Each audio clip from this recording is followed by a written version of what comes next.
Welcome back to the study of cellular energetics. This is part 7, I guess, in our continuing saga of energy in the cell. We've been talking for some time now about cellular respiration, which is the breakdown of glucose to release energy in the form of ATP.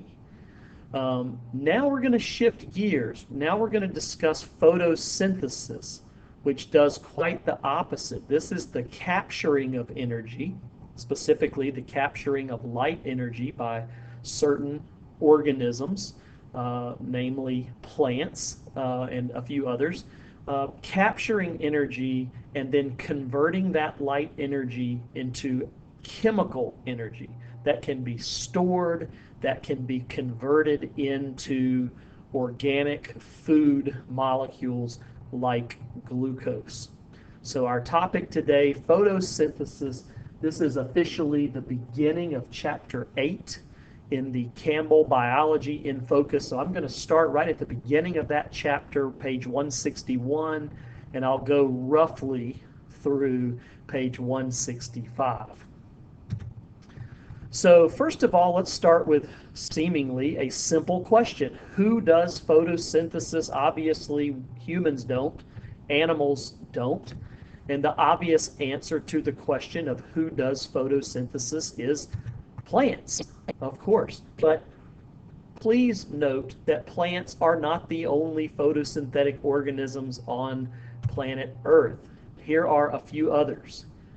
Algae, which are certainly, especially the green algae, very close relatives, direct ancestors perhaps of plants. Algae belong to the protist kingdom. They are multicellular protists, and algae produces the green pigment chlorophyll and is able to do photosynthesis. Some unicellular protists, such as this euglena, this microscopic pond water organism, is able to do photosynthesis. It contains chloroplast within its cellular structure. And some bacteria, some prokaryotic cells, specifically we're looking here at a species called cyanobacteria, very common in the oceans of the earth. So it's not just plants that do photosynthesis, but we are going to focus primarily on how photosynthesis takes place within plants. Okay, let's begin with some terminology, some vocabulary. So as you know, as you'll recall from earlier lessons, all living organisms are either heterotrophs or they are autotrophs. And the difference is a heterotroph is an organism that must consume food. It has to take in organic food molecules by consuming other organisms. The opposite of that would be an autotroph, an organism that basically makes its own food internally. It is able to produce food molecules through cellular processes. Plants, of course, belong to the autotroph category, and animals and fungi belong to the heterotroph category. Now we can take autotrophs and we can split that into subcategories. Some autotrophs are chemoautotrophs, meaning they use chemical compounds such as hydrogen sulfide as their energy source when they make food. And other autotrophs, certainly the autotrophs that we are more familiar with, like plants, are photoautotrophs, meaning that light is the energy source that's being used to drive the synthesis of glucose and other organic compounds from very simple reactants like carbon dioxide and water. So photoautotrophs do a process called photosynthesis, and chemoautotrophs do a process called chemosynthesis. Now, this is an interesting sort of picture to include in a photosynthesis lesson. It has nothing to do with photosynthesis, But I wanted to talk about the process of chemosynthesis just a little bit. If you had asked any reputable biologist prior to the 1970s, if you had asked the question then, are all food chains on Earth based on light? In other words, is it true that at the beginning of every single food chain there must be a photosynthetic organism, a photosynthetic producer that gets its energy from light? The answer to that question would have been a resounding yes. Food chains are based on light. You have a plant that does photosynthesis that gets eaten by an animal. We call that animal the primary consumer, and then whatever eats the primary consumer is another animal called the secondary consumer, and so forth. But at the beginning of the food chain, it has to be photosynthesis, right? Well, an interesting thing happened in the mid 1970s, sometime around 1975. Submarine technology, the technology of deep diving submersible research craft, advanced to the point that for the first time ever, humans could get down to the bottom of the deepest parts of the ocean and search for life. And the expectation was there would be no life, there would be no food chains at the bottom of the ocean, because there's absolutely no light unless you bring an artificial light source or maybe the occasional bioluminescent anglerfish that might produce a small amount of light. There's just basically no light down there. And so the thinking is that means no photosynthesis, therefore no life, or not much life. So they got down to the bottom of the ocean. They started looking at these areas called black smokers. And this is a vent in the crust of the ocean floor where very, very hot hydrogen sulfide and other seemingly toxic chemicals are oozing up through cracks in the crust, and this extremely hot sulfurous smoke is rising up from the bottom of the ocean floor. It's extremely high temperatures, sometimes in excess of 300, 400 degrees Fahrenheit.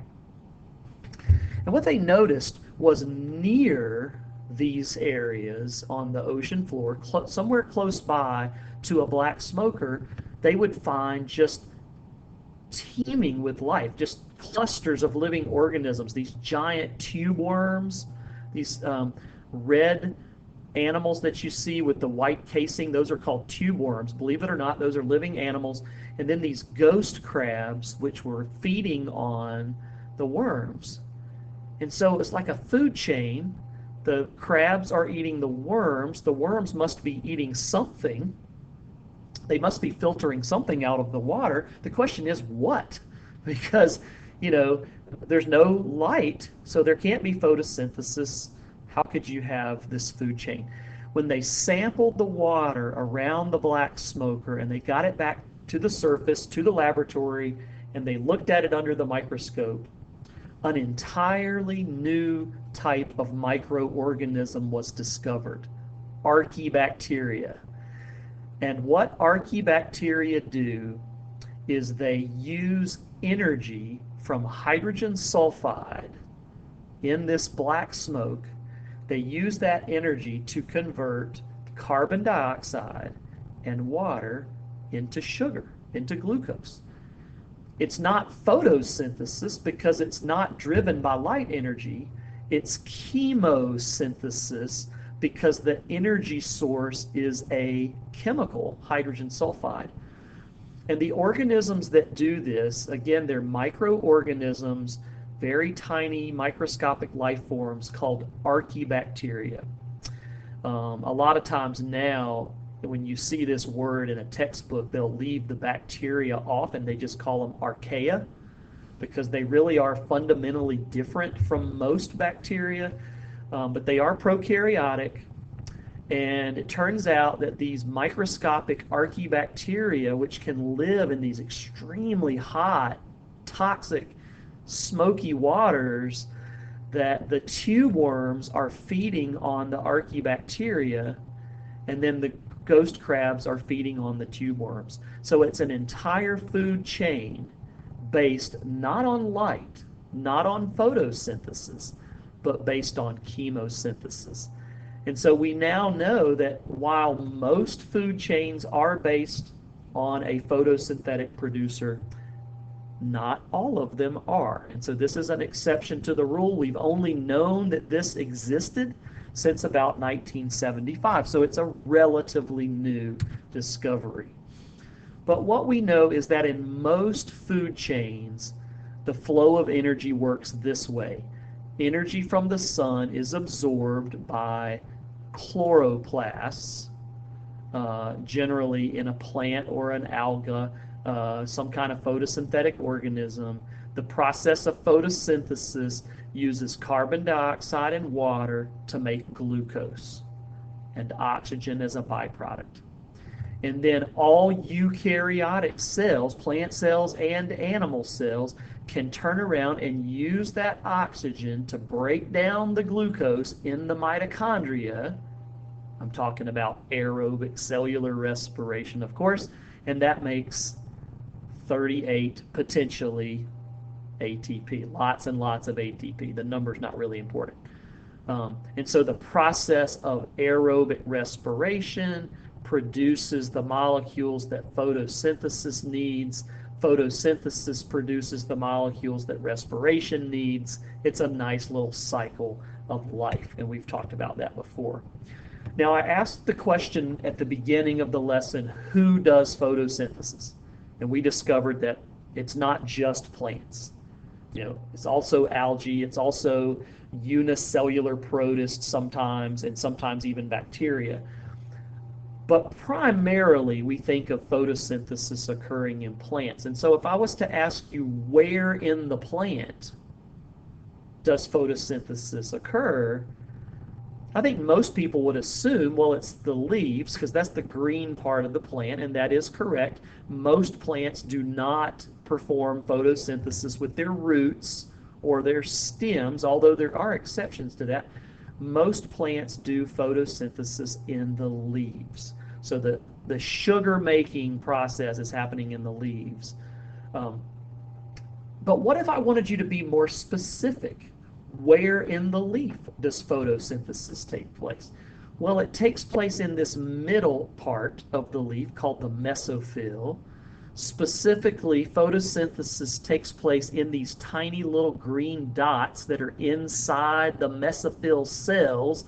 And of course, those green dots are called chloroplasts. This is a close-up of a chloroplast. So the question of where photosynthesis occurs, the answer depends on how specific you want to be. Yes, it happens in the leaves primarily. But specifically, it happens in the mesophyll of the leaf. I'll show you again what that means in just a minute. The mesophyll is composed of two separate layers of cells, the palisade layer and the spongy. Specifically, where in the cell does photosynthesis take place? In the chloroplasts.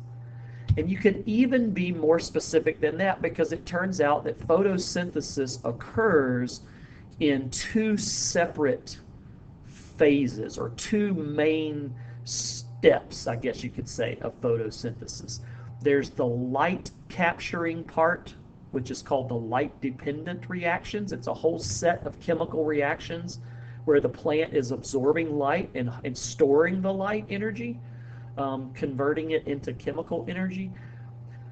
That part of photosynthesis happens in little tiny sacs inside the chloroplast called thylakoids. I'll show you that in a moment.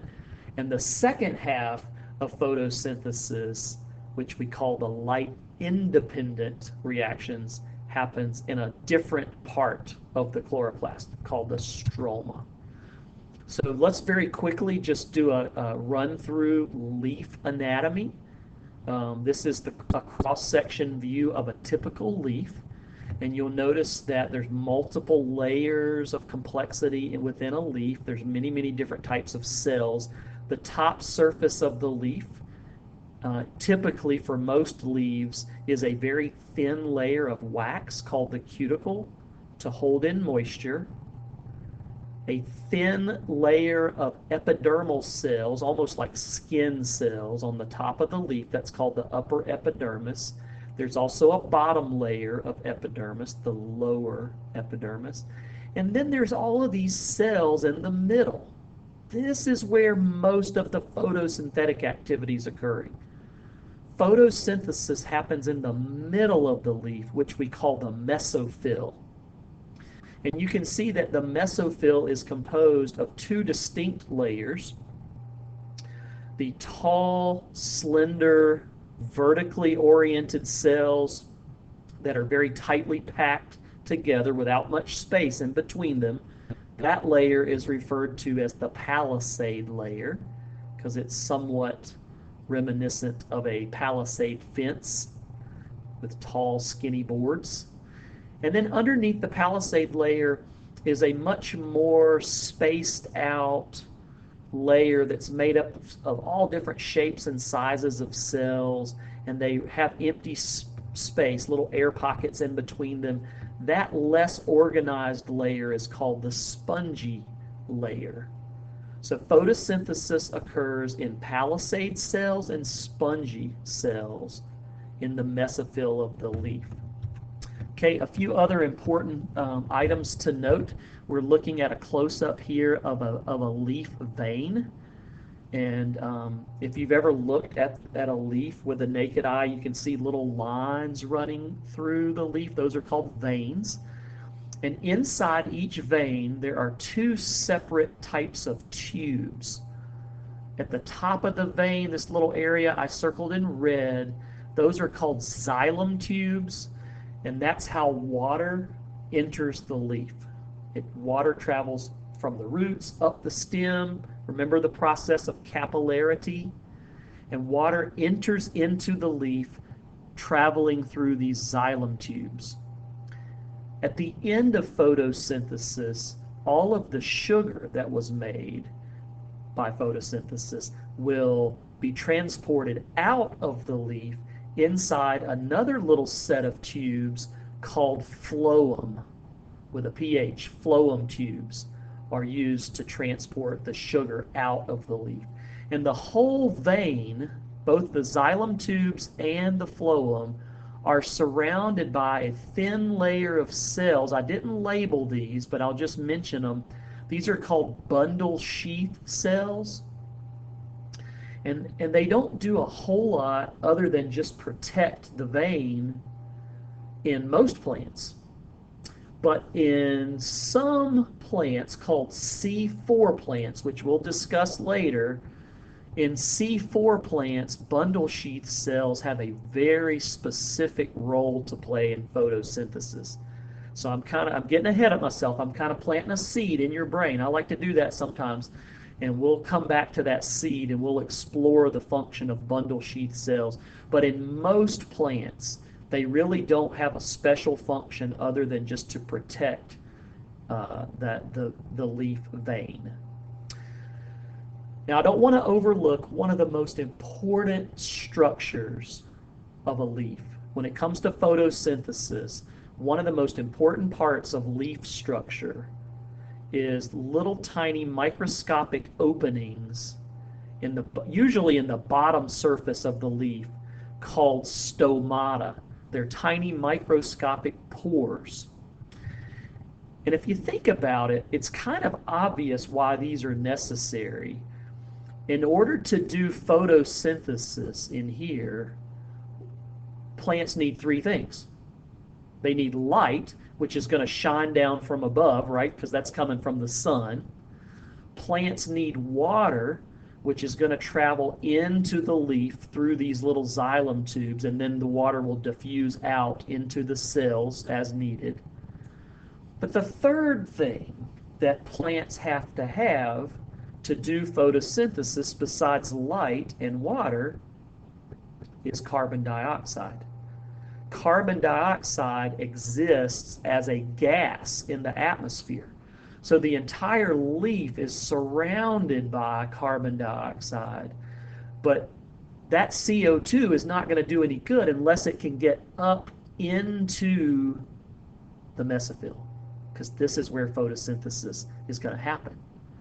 So there has to be openings, there has to be pores to let the carbon dioxide in for photosynthesis, and also to let out oxygen, because oxygen is one of the products of photosynthesis. So carbon dioxide can enter through the stomata, and oxygen can exit through the stomata. So stomata are very important. By the way, stoma is singular, and then if you put a TA on the end, that's the plural. So normally you talk about them in the plural, stomata, because there's hundreds of them on the bottom of each leaf, sometimes thousands. Now here's the downside to having holes in the bottom of the leaf. If it's a hot summer day, if the sun is beating down on this leaf on a hot July day, the water is going to start vaporizing inside the leaf, right? Evaporation, the water is going to turn into a gas, and all of that water vapor is going to start escaping through the stomata and out into the atmosphere. That's called transpiration when that happens. And it always happens. But if the stomata are wide open, a whole lot of water is going to escape from that leaf. It's going to dry out, it's going to wilt, and it might even die. So on either side of the stomata is a tiny bean-shaped cell. There's one, there's another. On either side of the stomata is a cell called a guard cell. And if I can go to the next slide, I think I can show you why those are so important. So here's a guard cell on one side, guard cell on the other. You can see the stomata can be open like this to let in carbon dioxide and let oxygen out. But on a hot summer day, look at what those guard cells do. They change shape and the stomata seals shut. The guard cells can close off the stomata. Now that's going to slow down photosynthesis, but it's going to hold in moisture. And on a hot, hot summer day, that's really important for plants to be able to do that. Okay, so make sure you're familiar with the anatomy of a leaf, because we're going to keep talking about, I'm going to keep, in future lessons, I'm going to be referring to these different structures within the leaf.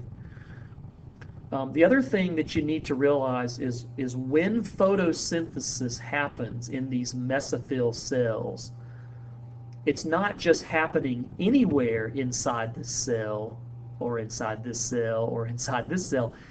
The photosynthesis is specifically happening inside tiny organelles within the palisade cell or the spongy cell. And of course, I'm talking about chloroplast. So this is a nice detailed drawing of a chloroplast. You can see that there's two membranes, an outer membrane, which was likely added during phagocytosis about 2 billion years ago, when this was this tiny photosynthetic bacteria was swallowed up by a larger cell. And then the inner membrane, which was the original prokaryotic membrane, when this was an independent bacteria living on its own. That inner membrane is folded inward to create many, many, many disc-shaped pouches. Each disc is called a thylakoid. An entire stack of thylakoids is called a granum. And then there's a fluid-filled space in between all of the grana in this area, everywhere I'm pointing to, here and over here. That fluid-filled space is called the stroma. Now you can see I included some little green dots on my thylakoids, and those are supposed to represent molecules of the green pigment chlorophyll. So this whole thing is a chloroplast, but the green pigment that's embedded in the thylakoid membranes is chlorophyll. And that's the pigment that makes photosynthesis possible. That is the pigment that allows light to be absorbed by the plant. Now, I mentioned earlier that photosynthesis occurs in two major stages. There's like two sets of chemical reactions that happen in photosynthesis. The first series of reactions happen specifically inside these thylakoids. So each individual thylakoid is carrying out the first half of photosynthesis. That's called the light-dependent reactions. And then the second half of photosynthesis, where the glucose is actually made, occurs out here in the stroma. That's called the light-independent reactions, because it does not use light directly as an energy source. And this is important because here in the stroma, in the light-independent reactions, this is where the actual food is being made. This is where the glucose is made. Remember, that's the whole point of photosynthesis, ultimately, is to make food, which is sugar. Another name, by the way, for this process, the light-independent reactions, another name for that is the Calvin cycle. And we'll talk lots and lots about the Calvin cycle real soon. I think that's enough for now. I've gone for about a half hour, and I think that's about all you can take. So hopefully you learned something. This has just been an introduction to photosynthesis, and we will tackle the rest of the chapter another day. Take care. Have a good day.